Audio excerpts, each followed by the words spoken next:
Welcome to Voices of the Valley. The second season of Whitewater Valley Presbytery's podcast explores the theme of innovation.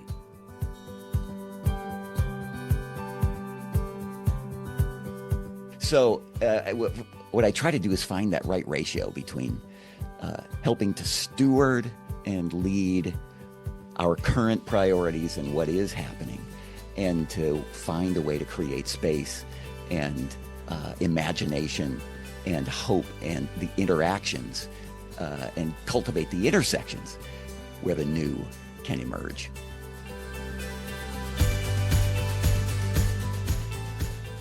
In this episode of Voices of the Valley, Dr. Corey Schlosser-Hall discusses the unification process of the PCUSA's Office of the General Assembly and Presbyterian Mission Agency, the role of innovation in revitalizing congregations and presbyteries, and inspiring stories of small churches transforming their ministries to serve their communities in new ways.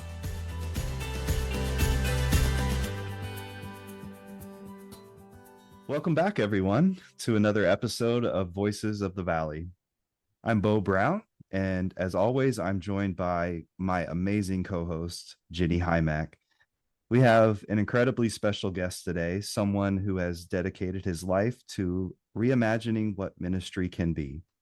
Joining us today is Dr. Corey Schlosser-Hall, who was recently selected as the Executive Director of Vision and Innovation for the Presbyterian Mission Agency.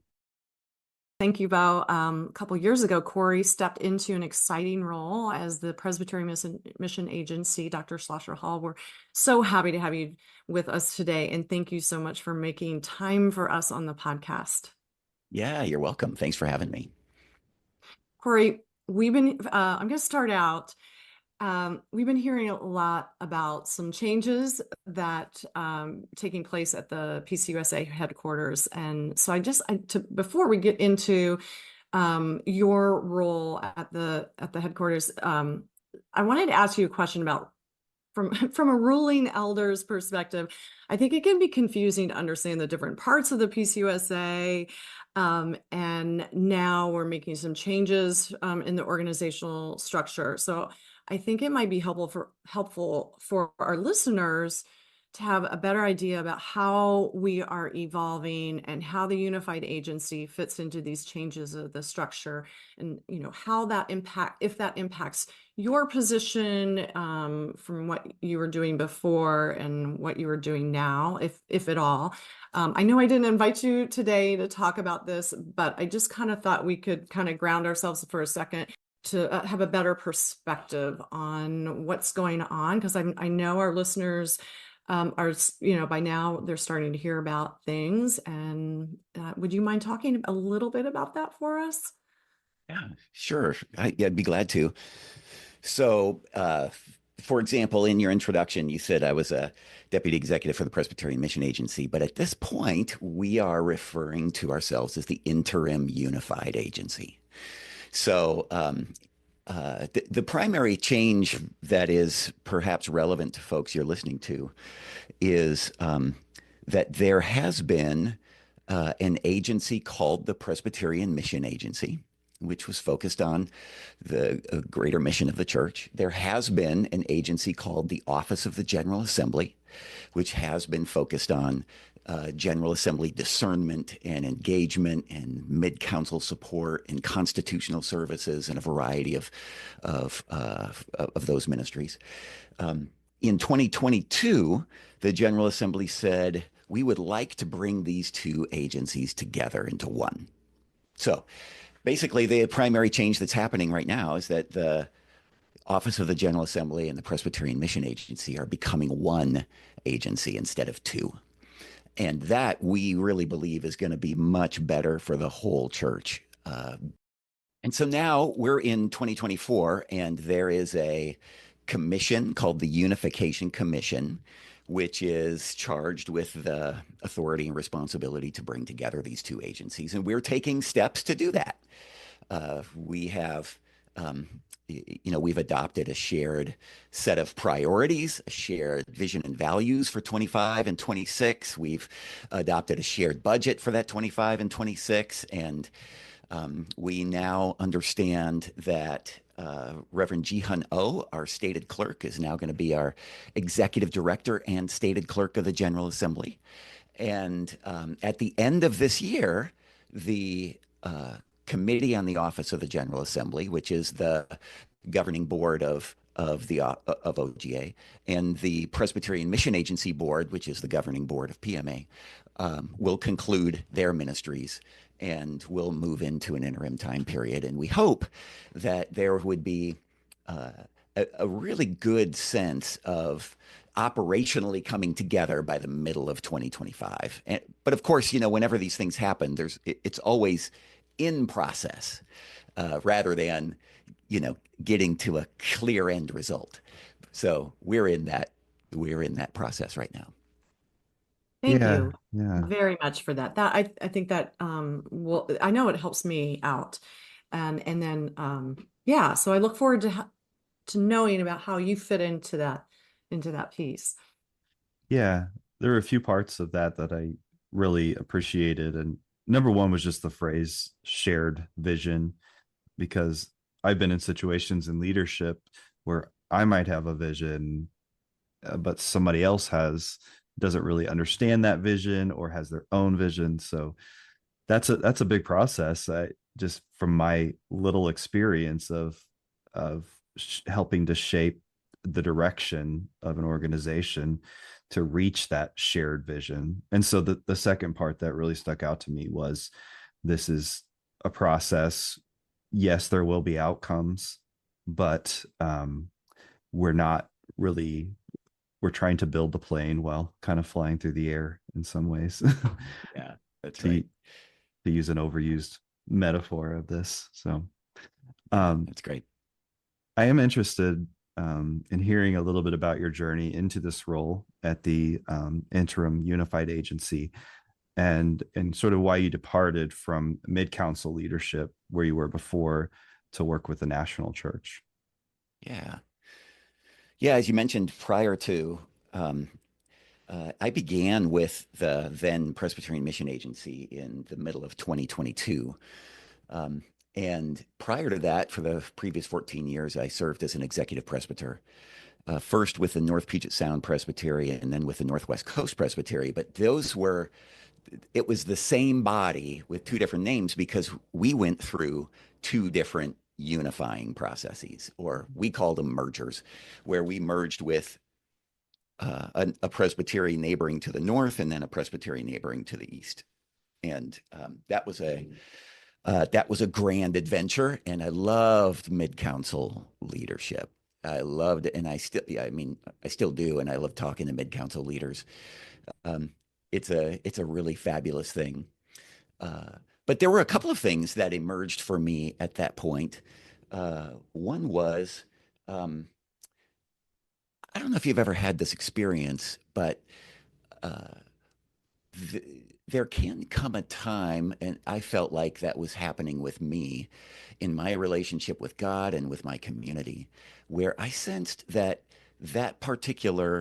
call and that incarnation of that call was completing. It was like, okay, you've fulfilled what you came here to, you were called here to fulfill. And so the call seems to be coming to a completion point. And, but at the same time, the national church was going through these kinds of changes. And I tend to be someone who's really hungry, and I like being in the middle of things as they're changing.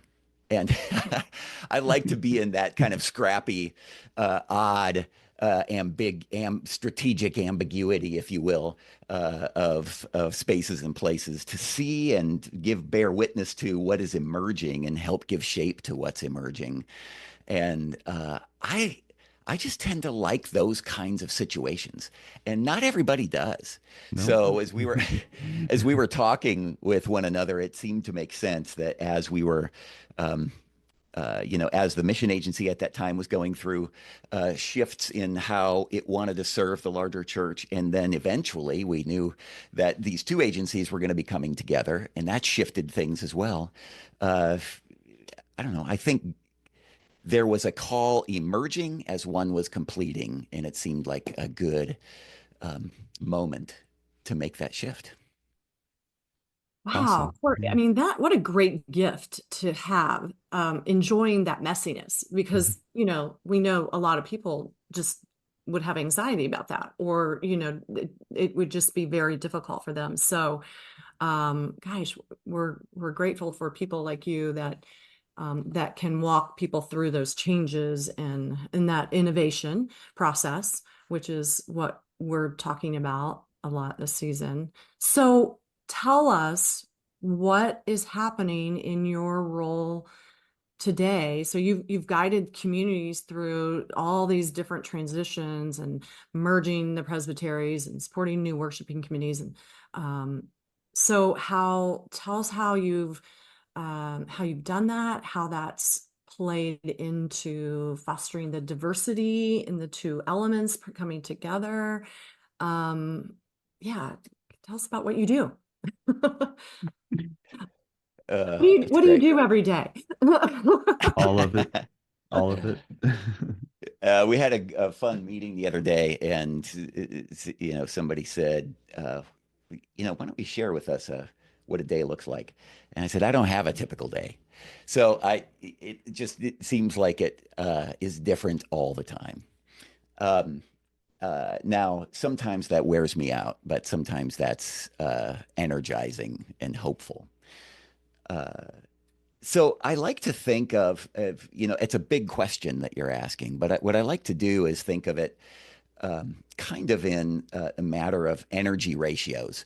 And I've talked a lot about this in different places, but I think it's helpful for me to think about the work that I do in like a 3-to-1 or a 2-to-1 ratio, depending on the day, of helping to uh, engage and guide and foster and contribute to the ongoing work or ministry of the existing priorities we have, the work that we do, we've plenty of meetings every week, that kind of stuff.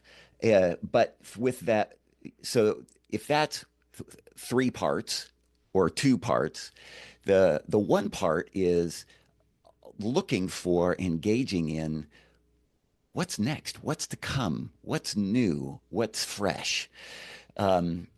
Because I think if you're consistently engaged in a new initiative, a new thing, you might spin off into outer space and create a whole bunch of trouble for other people. Mhm. But if you're not engaged, or if I'm not engaged in helping to create something new, or help somebody else to take another step, then I think it contributes to being stuck. So what I try to do is find that right ratio between helping to steward and lead our current priorities and what is happening, and to find a way to create space and imagination and hope and the interactions, and cultivate the intersections where the new can emerge. It's kind of like God's kingdom is already here, but not yet. Uh, it's like the greater church is already here, and we've got to steward that, and it's not yet, and we have to steward that future as well. So Does that make any sense? Yeah. yeah, it does. It does. Let me ask you a little follow-up question on that. So if I were calling you up or emailing you, who would I be and what would I be asking you? Most often, it would be probably somebody in mid-council leadership, or like a presbytery, or something like that, who's saying, we're starting to see this begin to develop, or we're starting to see this possibility. So, for instance, last week, I had a person call and say, "Hey, we think that there is the possibility for a new church in this community. Uh, who who should I be connected with, and who should we be developing that with?" Another call that I had just earlier today was, a mid-council leader saying, uh, "Well, we're preparing our leadership council for the upcoming year. And would you come and speak to us about what you're seeing about trends that are emerging in the greater church?" It's those types of things. And then, of course, it would be people calling or emailing about the stuff that we're doing internally. Um, you know, the next meeting about unifying, or the next meeting about our innovation ministry, or the next meeting about these two work teams coming together. So it's a combo of um, people who you might think of as external to the agency and people who are internal to the agency. Really interesting. Is that helping? Yeah, Yeah. yeah. So a lot of context shifting on a pretty regular basis, it sounds like, and how you are sort of divvying out the energy. And I really like that concept of keeping tabs on that. Maybe you can't get that 3-to-1 ratio every single day, but over maybe a longer period of time. And it's cool to hear what specifically, Jenni, I'm really happy you asked that question. Like, for example, somebody saying, we think this area could have the witness of a PCUSA congregation where it doesn't have now, and who do we need to connect with to make that happen, or at least get the wheels spinning a little bit.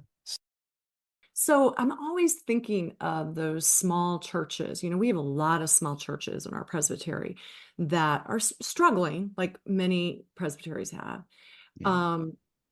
What is there something that you have in your back pocket, or have you seen some innovative ways small churches are building hope, or evolving into something that maybe they never ever had expected, versus closing, of course.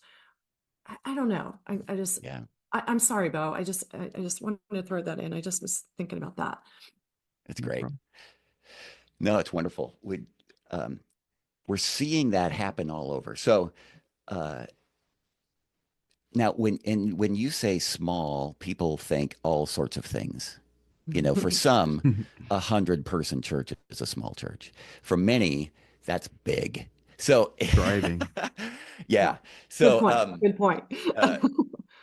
but anyway, I think it's a profoundly fruitful time for people bumping up against what they think the way ministry should work, and what they're learning about how this is going to be I don't want this to sound over spiritual, but how God may be pulling them into a different way of being in ministry. Mm-hmm. So one of the stories I have shared in several different contexts that it just inspires me is this little community in Washington State called Concrete. Concrete, Washington is the name of the community. And if a church in any part of the world should stay stuck the way they are, it's probably a church in Concrete, Washington, right? So, but this little church went through a long transition period in which they had previously had an installed and ordained pastoral leader who served in 2 different churches. And because they have always been a small church and a small community, so they often shared pastoral leadership with other congregations. And then they got to a place where that wasn't working as well as they had, anticipated and hoped that it would. They went through about a 3-year transition period, and they ended up calling a person who is a commissioned pastor. And I was in the Northwest Coast Presbytery at the time when we did that. And this was a person who was not at all the traditional pastoral leader, but he had a sense for that community and what it would needed. And they went through a big shift during the COVID pandemic from what they would describe as, well, we've always thought of ourselves as kind of a church that wanted to get more members. Instead, we became a church that wanted to belong to, be a blessing to our community. And they shifted their orientation of ministry. I don't want to say they shifted it from building up themselves, but they shifted it toward blessing others in their community. And that happened during COVID. They did a cold weather shelter that winter. That got them connected to other organizations and government agencies that helped them put that together. That also got them more connected to their neighbors who didn't really want a cold weather shelter in their backyard, many of them, and some of them who did, and a variety of things, but that thrust them into other partnerships. And so over the following years, their ministry transformed almost completely. They still have a thriving, robust community of the congregation, but their ministry in the broader community and in the greater county has just flourished. It's just remarkable. And so the model of ministry has shifted through this incarnational shift, and it's thriving. It's really quite cool to see. So that's an example of a small church finding a new way. And I think we see that kind of thing in a variety of places. People trying new models of ministry that might pull them in a different direction, and might find that it was and is God pulling them that way. Mm-hmm. I love that. I just love that model that, because so many sessions, how many times have we had session meetings worrying about numbers? And I know there's a financial piece that's necessary Absolutely. but to go to that core, the heart of why we're here in helping communities as Jesus taught us, and kind of not worrying about the numbers, but how are we fitting in and nurturing this committee, which is what we probably how that church started on day one. So that's really, I find that very encouraging and very hopeful. Yeah. So You're listening to Voices of the Valley, a podcast of Whitewater Valley Presbytery. Well, one of the things that we have through the Ministry of Innovation started to share with folks a lot is, every one of us exists in a congregation or a mid-council or another kind of ministry that has its own life cycle. It had a time when it was born. It had a time when it had grown perhaps some stability. Some of us may have experienced times when we've declined in energy, in impact, in leadership, in membership, in giving, etc.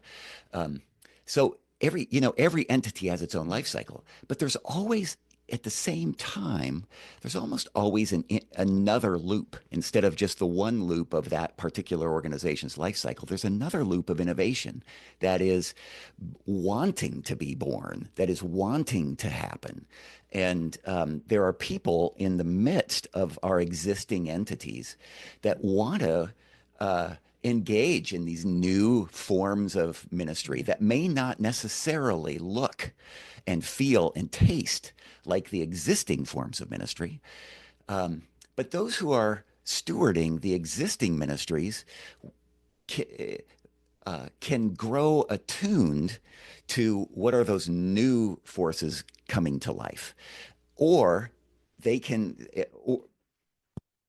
also sort of stay in their own perspective and say, well, if there's any new energy, we ought to channel it into what we're already doing rather than give it life, oxygen, resources to see what new thing might develop.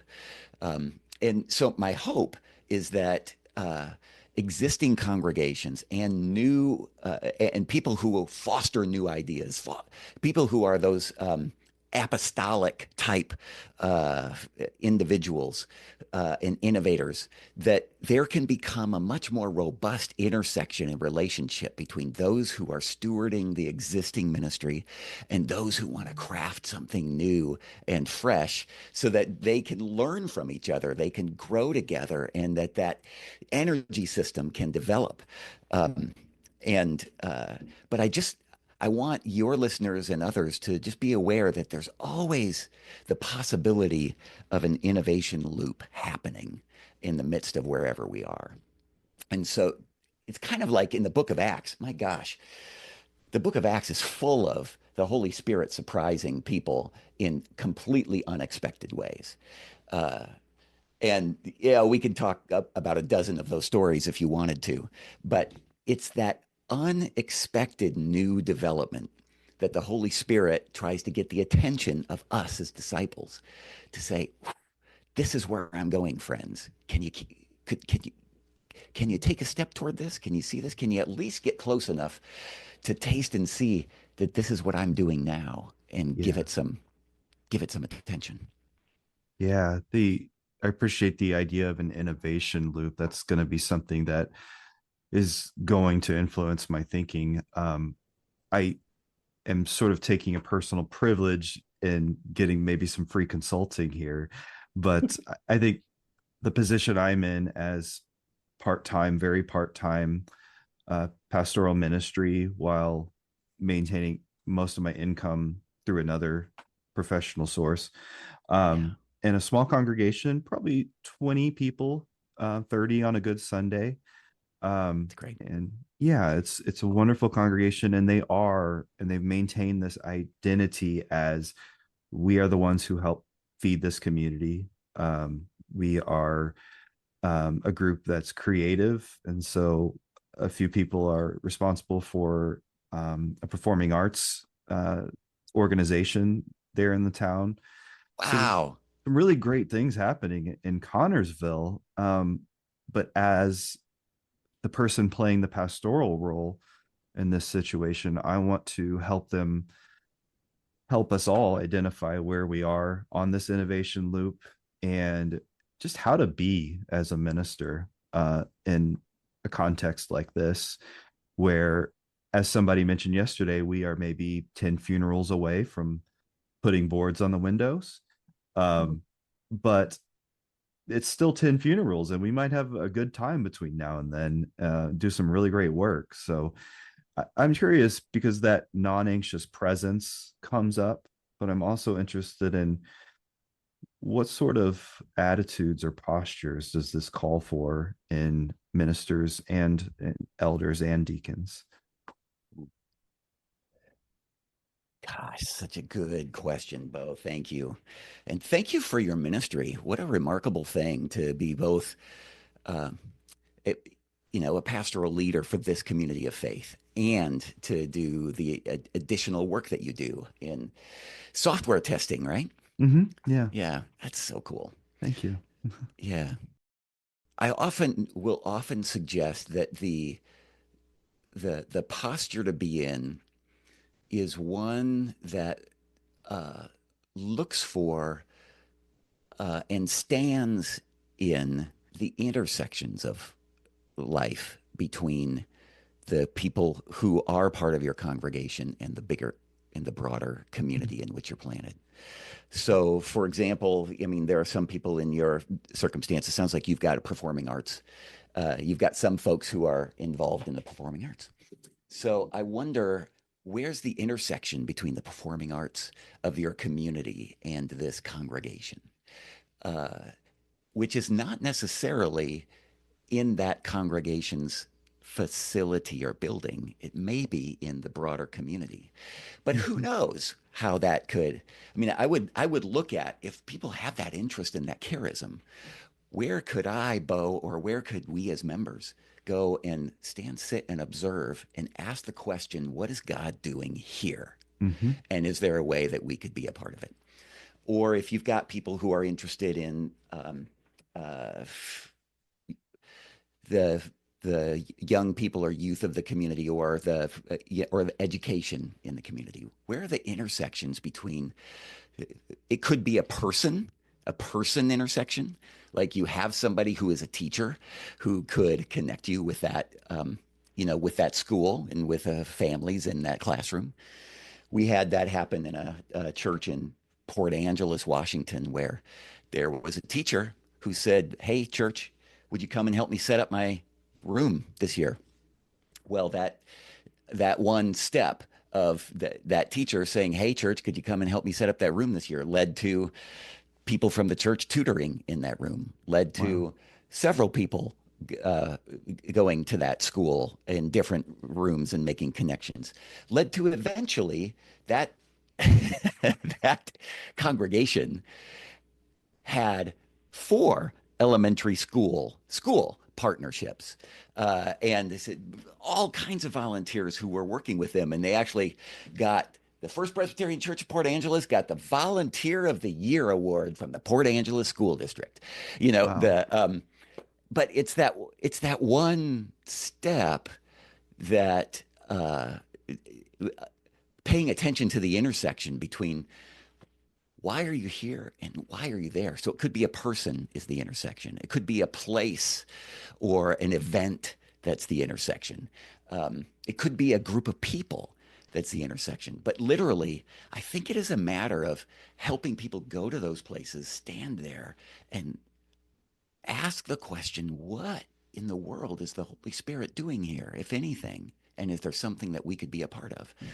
Um, and that capacity is, uh, I think pastoral leaders have the ability to help nurture that posture or that capacity for folks. Thank you. That Is that the helping? inters Does it make it, yes, I'm going to hold on to the intersections, helping people understand where the Holy Spirit is at work in those intersections, because there are plenty, and probably more than I even realize.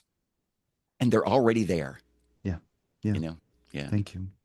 And usually what a church will think about with those kinds of things, sorry, perhaps not your churches, but oftentimes what they'll think is, how can we use those connections to get people to come to us? Rather than, how can I see what those connections might invite me to do to go to be part of them and listen for where they are and what's happening there. Um, That's so good. anyway, I Yeah. think it's a shift in orientation. Yeah. I was just gonna say, I mean, it's an older conversation, but it feels like it is that shift from attractional to missional that we're working on here and perpetually. Mm-hmm. Mm, Agreed. Okay, yeah. sorry. No, I think that's great. So Corey, what words of encouragement or challenge would you offer the leaders of the Whitewater Valley Presbytery as we seek to engage in more innovative forms of ministry? Are there any resources that you'd recommend as we, find what is God's calling for us? Yeah. That's great. Well, the first thing is, I would say, uh, as a word of encouragement, is you're not alone. There are lots of people asking these questions, and it's a rich, ripe moment to be asking them. Uh, there are, there are a variety of resources that you can look to, and people working all over the place to try to help this happen.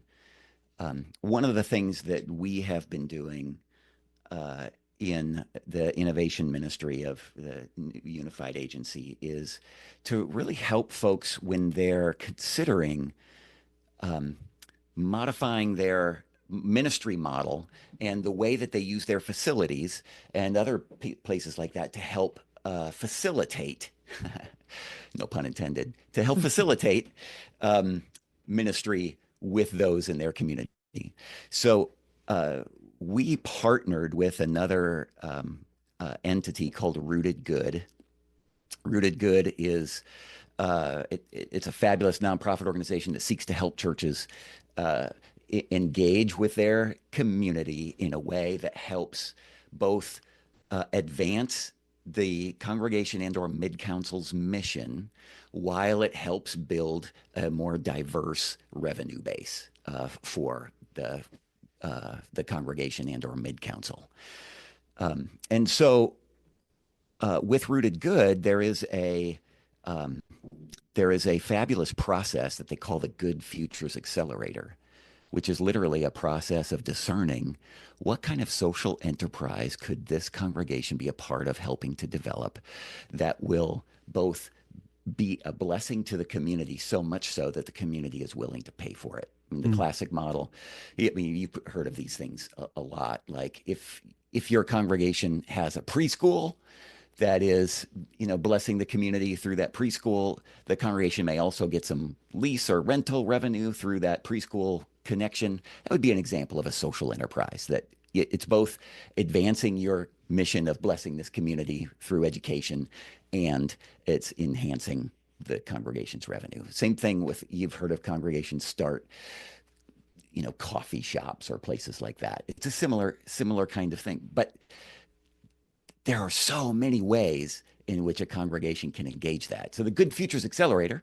is a process by which you can guide a congregation and the leadership team step by step through discerning what might that be, experimenting with the social enterprise that you identify, and then building that into a broader part of your ministry. One of the ways that... Oh, no, I was just asking, that's called Rooted Good? The process is called the Good Futures Accelerator. Okay. Our partner, the Interim Unified Agency's partner in providing that is Rooted Good. You're the second guest who's mentioned Rooted Good. And so I think the Holy Spirit may be trying to say something. Sarah Hayden. Oh, yeah. Yeah. Yeah. Well, I was just going to say another way in which mid-councils and congregations are engaging this is by developing, in some cases, housing on their properties. And, as churches take these steps, these are not necessarily the embedded competencies that a session has, doing real estate development, right, making good lease arrangements, all that kind of stuff. So we've also partnered with Rooted Good to provide free how-to resources when it comes to how to rent well, how to develop well. And when you do that, what about taxes? What does that mean? So those are all also available for congregations. So Corey, many times we finish our podcast and we ask our guests, what brings them hope? What is giving you hope?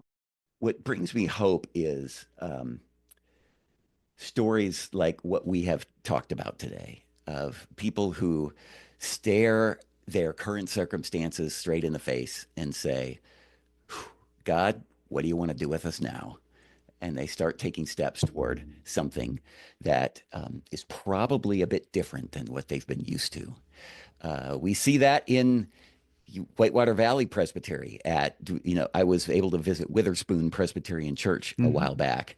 And the way that Witherspoon has reinvented their ministry gives me hope. We did that in Philadelphia when we visited New River Presbyterian Church, which is 3 former congregations whose streams have come into one new congregation that is giving new life. It gives me hope when people start a brand new ministry that is connected with others.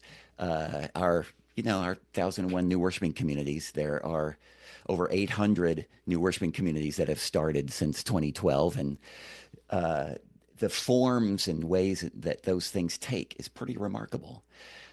It's Emmanuel Presbyterian in downtown Los Angeles who says, we have this amazing, huge, remarkable, beautiful facility, and we've got to find a way to reinvent how we use this facility for a small congregation that isn't what it was. They stare in the face. Here's the situation. and we're going to trust God and walk into it. So all over the country and all over the world, people are taking these steps, and that gives me hope. That gives me joy, and the way they wrestle with it is so encouraging. So thanks be to God. Thank you so much. I know we're just at about time, and we want to respect the boundaries on that. But this has been just such a wonderful conversation, and I hope we have the opportunity to draw on your ministry again in the future as a presbytery, and see you as a resource and as you do your work of leadership. So thank you, Corey. It's been great. Yeah, thank you guys. Thanks for the good questions. Thanks for your ministry. Thanks for fueling the imagination of people in Whitewater Valley. Absolutely. Thank you for listening to Voices of the Valley, and to our guest, Dr. Corey Schlosser-Hall, for sharing about the innovations emanating from the combination of two PCUSA agencies, and of how congregations of all sizes are working to reimagine their ministries. So, Jenni, here we are at the end of another season of Voices of the Valley, our second season. I have to say, our theme of innovation has been so energizing for me. What about you? Oh, absolutely, Beau. I think it's been an amazing season, from talking about this, how broad innovation can be, from hearing things from Webb Parker on the church level and community engagement, hearing about what's going on at Pioka with Mike Davis, and then worship planning and how Lisa Longo at Northminster, all the creativity that she's using and innovative ways to inspire worship. Yeah. And I loved your conversation with Brian Shivers and Kristen Lear about youth ministry. It was just so inspiring for the present and future of the church. And then we had Corey Schlosser-Hall talking about some of the transitions happening at the national level of the PCUSA. And then Sarah Hayden talking about 1001 new worshiping communities. It was really neat to hear about some of the creative ways people are forming communities around one another. Speaking of which, Beau, what's next for Voices of the Valley? Yeah, good question. Honestly, I'd love to hear from our listeners. What stories of innovation are happening in their communities? What topics are they curious about or inspired by? That's a great idea. So listeners, we want to hear from you. What are you seeing in your ministry or your community that's sparking new ideas? Who should we be talking to? Yeah. If you have something to share, please drop us a message with your thoughts at voicesofthevalleypodcast@gmail.com. And before we close, we have an important announcement to share. Our producer, Craig Shaw, will be leaving his role as technology coordinator for the Presbytery and stepping in an exciting new chapter as he takes a new role outside of the Presbytery. Craig has put together our podcast and edited it and sent out the marketing and gotten that all prepared for all of the churches. And we want to thank you, Craig. Yeah, it's bittersweet. But we are so thrilled for Craig as he begins this new part of his journey. And just to say, he's been such an incredible part of this podcast. His technical expertise, his creativity, and his steady presence behind the scenes have been essential to everything we've done over these past 2 seasons. So here's to Craig, to our listeners, and to the many stories we'll tell together in the future. And cheers to that.